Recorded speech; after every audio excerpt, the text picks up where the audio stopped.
First, I got to celebrate you. This is a perfect place for us to be talking about both Sublime and Law. And here we are at a pizza joint. But the thing that I really want to celebrate you guys for is your family foundation, Bradley's House, is out there to help those of us that suffer. You and I are both in recovery. And really to reach out especially to those in the musical community that are suffering. You know, when we lost Brad and other people, I was just talking to somebody there today over at the community center, and she'd lost her son like 11 years ago or something. And everybody wants to do something to try to put some meaning into the loss of their child, you know. And so this is what we're trying to do, to help musicians with Bradley's House and a nonprofit recovery program for them. Yeah, I do think you guys exponentially have really leveraged the love of Bradley and how many lives Bradley touched. And you're continuing that legacy and talking about your own recovery publicly, and you talking about the loss that your family went through, and now you're turning that into philanthropic work to help other people. And you know, a lot of families understandably want to like withdraw with their pain. I really respect how you guys actually are so vulnerable out there. That's with the it. first thing you do, of course, to withdraw, but it's too painful to withdraw, you know, and you need to do something like this. The idea is you want to help people and give it back in any way that you possibly can. That's what keeps us sober. And I think that this is an interesting way that we get to reach more people. You know, my father's music touched a lot of people, and I think that audience too contains people who might be struggling with addiction or alcoholism or mental health issues. Music is a humongous help, and that wide reach, I think, really is a benefit.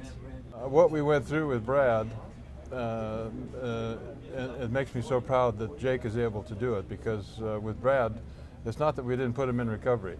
It's not that he didn't recover. He just always went back to the music. And I would always plead with him, don't go back to that damn band, you know, because that's where your problems are, because, you know, everybody wants to party with you, you know, you go down for sound check and then you sit around for 3 or 4 hours till you go on, and everybody wants to party with you, so they bring the booze and the drugs. You know, I just want to answer, because I know it's hard for you as a father to appreciate how your son affected so many people, but his heart and his words through his lyrics were so powerful. They were very strong. And I also love that you, with your work through Law, some of the lyrics and some of the topics of the songs that you're covering is such a perfect expression of your dad and of your own recovery. Yeah, I think it's definitely in there. I don't know why, but I just found a different way of life today, and for whatever reason, I don't have the desire to drink or do drugs when I'm out there.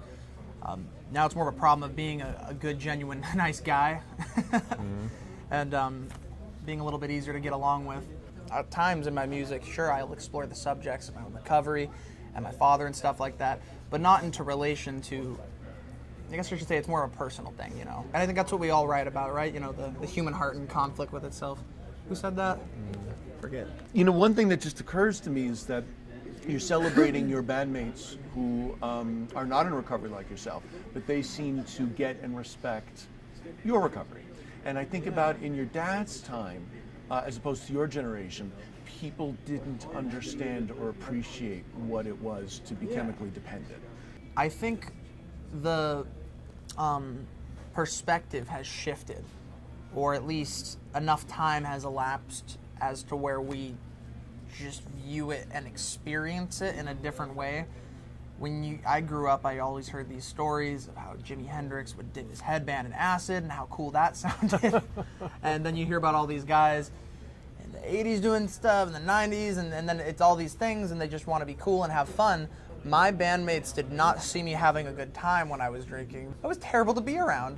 I was not a fun guy, man. I was disruptive and totally self-centered and incapable of completing anything. And I think that rather than, sure, they respect my recovery to some degree, but I think they just know what the alternative is. And when you truly get a look at that, you strip away all the glamour and it just becomes what it is. It's just a sad chapter of someone's life. And it doesn't have to be the last chapter of someone's life, I think. I think, right? You know, I think that it can just be a chapter and one that we all learn from. and it's all about what you do in the next chapter. And what was interesting, Jim, you were saying that you're noticing a different audience from your son to your grandson's bands. Oh, much different. Brad's audience were skateboarders and surfers, so they're already a little bit loopy, you know, and they have a proclivity for drug and alcohol use, right? I'm not telling anything out of school here. No, I It's get true. it. So, and I asked him, I said, well, why are you doing all this, and why are you taking those drugs, and why do you drink so much and do these crazy interviews and this kind of stuff? And he says, well, they expect me to be the leader, you know. And I have to set an example, and I have to be larger than life.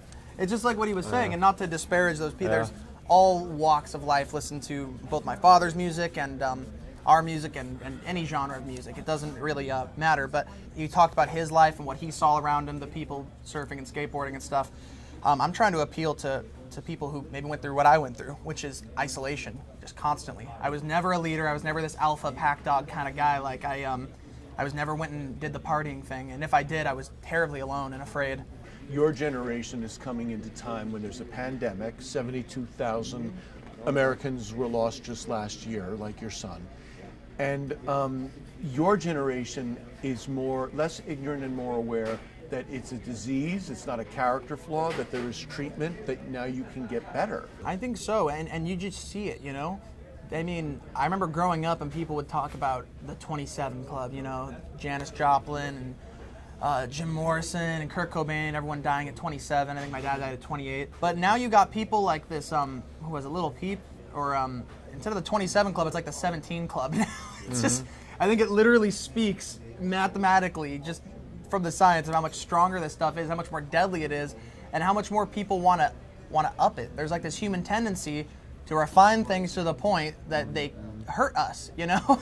And kids don't know that. They're still hearing stories about the rock and roll artists from 20, 30, 50, 60 years ago, and they want to emulate that because it sounds fun, and then they don't even get a shot to try again. Which is why the work that you guys are doing with the Nowell Family Foundation is so important. And I also want to say a quick shout out to your daughter, Kelly, because Kelly sits with me on the board of Strength and Support, which is a nonprofit that helps veterans. So it's just so impressive how your entire family is involved. She's the best and the brightest of all of us. I mean, She she is, is the smartest girl. I mean, Now she's the executive director of the Nowell Foundation. Yeah. She's the boss. She's the boss. Well, and she CEO. she does all the work too. I mean, you know, without her, you know. There is no Nowell Family Foundation without her. Oh, She yeah. does so much of that service work. I think it just comes from that natural place on the inside, and I think a large part of it is too what my grandpa was saying earlier. You know, when you lose someone so important in your family, you either sit around or you get to work. And I think I take a lot of inspiration from what my grandpa and my aunt and all of them have done, because it affected me in a certain way, but to them it was very different, very impactful. And the fact that they can go on forward and try to help other people is just, it's amazing. I'm just wondering if you could just a little bit talk about what recovery has meant to you and what that experience is like. Yeah, it's just normal now. And I never thought I'd be okay with normal. You know, I grew up watching cartoons where there were boy geniuses like Dexter's Lab and Jimmy Neutron. And a lot of my peer group did. You want to be this special person. You want to be this unique thing, kind of being larger than life. You want that feeling. And today I'm just okay with me. I didn't realize that my life didn't have to be chaotic to be interesting. It could just be normal. You realize that the majority of the world is just living life. And when things get hard, they don't need to just drink themselves until they pass out or put life-threatening painkillers in their body until they are asleep for 24 hours. Doing that stuff is a reaction to something deeply painful on the inside, I think. Recovering it wasn't as hard as I really thought it would be. You know, I think the problems we make out for ourselves exist within the mind much more than they are tangible. I felt that ever since I was 6 years old. I come home with my packet of homework and I go, oh, it's impossible. Or I'm assigned to read these pages, page this to this in a book, and I thumb through and it's too many pages. I couldn't even begin to start this. Until you have the experience where you do it, and it didn't take you that long, you know? I started to feel better within time. I started to do this. It was still difficult. There was times where I was angry. There's times when I I felt incapable and inadequate and less than, but I could keep doing it. Here we are in a pizza place. There's beer signs all over the restaurant. I don't mean to point that out to you, but No, it's true. now that you're in recovery, do you even care or notice? It's so funny. It's that piece of me has become so small now. I think it just gets smaller with time. Not even just with time, but with how much work you're willing to do yourself, and with whatever your path is to get sober.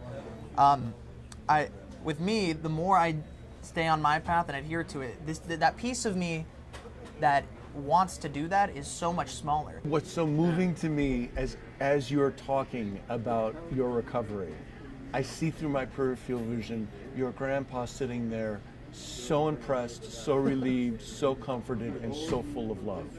And it's just wonderful to see. So congratulations for you for taking the action steps Thank you. to participate and maintain your recovery. And I know what that means to your grandpa. But I keep comparing him with his father, unfortunately, But That's a given.